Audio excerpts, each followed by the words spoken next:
సాహో ఓయాసి సాహో, పక్షులన్నింటికి తినడానికి గింజలు, తాగడానికి నీళ్లు ఉదయం పెట్టాను. సొరంగం బయట కాపలా ఉంటాను అని చెప్పి అది వెళ్లిపోయింది. తమస్విని శక్తి పొందడానికి ఇంకా 300 పక్షులు మాత్రమే కావలసున్నాయి. అప్పుడు తమస్విని మేల్కుంటుంది. అతి త్వరలో ఇది జరుగుతుంది.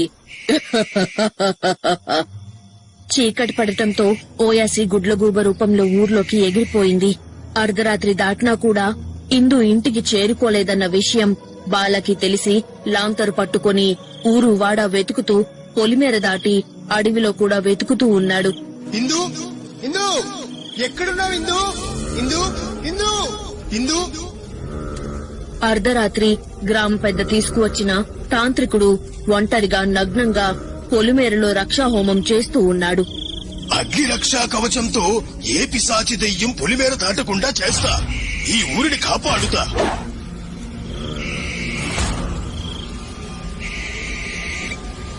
కాని క్షుద్రక్రియ మధ్యలో ఉండగానే వాడిని ఓయాసి ఘోరంగా చంపేసింది.